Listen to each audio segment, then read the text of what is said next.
Hello everyone, कैसे हो आप सब। स्वागत है एक बार फिर से आप सभी का आपके अपने YouTube channel knowledge for destination में। तो गाइज एक और नई अपडेट के साथ चिराग योजना के तहत जिन कैंडिडेट का निजी स्कूलों में यानी कि जो प्राइवेट स्कूल है मान्यता प्राप्त, उन जिन बच्चों का एडमिशन होना है उसको लेकर शेड्यूल जारी कर दिया गया है।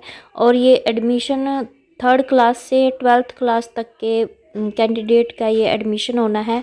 और इसके लिए कब से आवेदन शुरू होंगे, क्या योग्यता रहेगी कि बच्चा एडमिशन लेगा जिन स्कूलों में, उसके लिए क्या एलिजिबिलिटी क्राइटेरिया रखा गया है और इसके लिए कौन सा डॉक्यूमेंट सबसे ज़रूरी है, ये कंप्लीट डिटेल इस वीडियो में हम देखने वाले हैं। लेकिन गाइस इससे पहले अगर आप चैनल पर नए हो और अभी तक आपने चैनल को सब्सक्राइब नहीं किया तो चैनल को ज़रूर सब्सक्राइब करें और सब्सक्राइब करके बेल आइकन का बटन भी ज़रूर दबाएं ताकि जॉब और जॉब से जुड़ी हर अपडेट आप तक आसानी से पहुंच सके।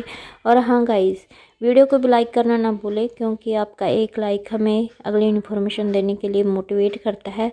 तो जान लेते हैं जो मतलब गरीब बच्चे हैं, कमज़ोर वर्ग के जो बच्चे हैं, उनका चिराग योजना के तहत निजी स्कूलों में यानी कि जो मान्यता प्राप्त प्राइवेट स्कूल है, दाखिले के लिए शेड्यूल जारी कर दिया गया है। तो देख लेते हैं क्या कुछ अपडेट आई है। 9,368 गरीब बच्चों के निजी स्कूलों में दाखिले के लिए शेड्यूल जारी।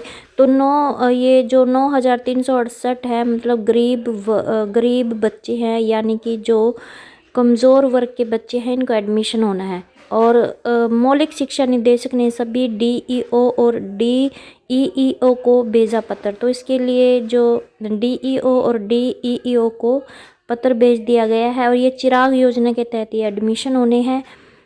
इसमें क्या कहा गया कि हरियाणा में चिराग योजना के तहत और जो ये एडमिशन होंगे ये होंगे 3rd क्लास से लेकर 12th क्लास तक के बच्चों के ये एडमिशन होने हैं। इसको लेकर शेड्यूल जारी कर दिया गया है। इसमें जो चिराग योजना के तहत कुल 224 ऐसे स्कूल हैं, निजी स्कूल, जो मतलब इन बच्चों को एडमिशन देंगे, उनको लेकर सूची भी जारी कर दी गई है।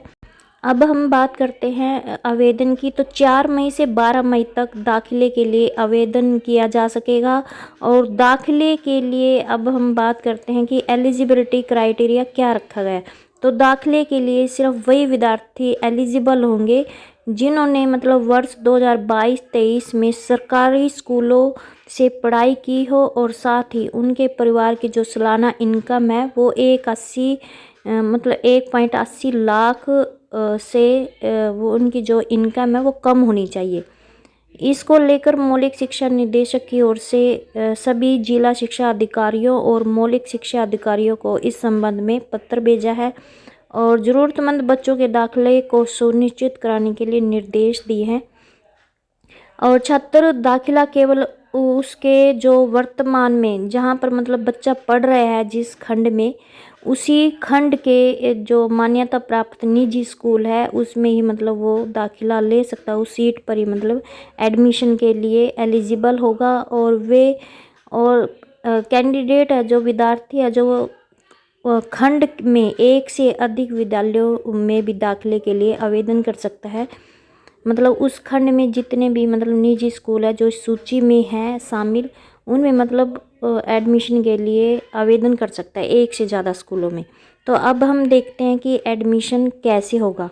तो बोर्ड पर देनी होगी सीटों की जानकारी। सभी सहमत मान्यता प्राप्त निजी विद्यालय कक्षा अनुसार संबंधित सीटों की जानकारी अपने विद्यालय के नोटिस बोर्ड पर प्रदर्शित करनी होगी। तो सबसे पहले स्कूलों को अपनी जितनी मतलब उनमें सीटें हैं एडमिशन के लिए उनकी सूची है वो नोटिस बोर्ड पर डिस्प्ले करनी होगी। और जिन विद्यालयों में सीटों से ज़्यादा आवेदन आते हैं उस स्थिति में लॉटरी ड्रॉ निकाला जाएगा अभिभावकों की उपस्थिति में। और स्कूलों का जो एडमिशन की प्रक्रिया है वो 15 मई से 25 मई तक चलेगी। और सफल छात्रों की सूची विद्यालय के नोटिस बोर्ड पर दर्शाई जाएगी। दाखिले के लिए बच्चे की फैमिली आईडी, जो जरूरी सबसे ज़रूरी डॉक्यूमेंट मांगा गया है एडमिशन के लिए, वो होना चाहिए बच्चे की फैमिली आईडी यानी कि परिवार पहचान पत्र ज़रूरी है। फीस प्रतिपूर्ति राशि के लिए वही निजी विद्यालय पात्र होंगे जो फॉर्म वी.आई में अपने विद्यालय की फीस राशि पोर्टल पर दर्शाएंगे। इसके अलावा विद्यालयों द्वारा दाखिल होने वाले छात्रों का डाटा MIS पोर्टल पर 2 दिन के अंदर अंदर ही अपडेट किया जाना जरूरी होगा। तो चिराग योजना के तहत थर्ड क्लास से 12th क्लास तक के बच्चे एडमिशन ले सकते हैं और ये एडमिशन के लिए जो आवेदन होने हैं वो होने हैं 4 मई से 12 मई तक।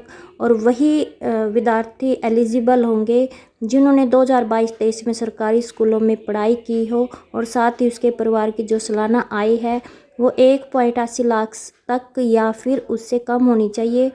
और बच्चे की फैमिली ID यानी कि परिवार पहचान पत्र होना ज़रूरी है। तो ये कुछ ज़रूरी इंस्ट्रक्शन थी जो हमने आपको शेयर कर दिया है। आई होप आपको ये अपडेट अच्छी लगी हो। प्लीज़ चैनल को सब्सक्राइब और वीडियो को लाइक करना ना भूलें।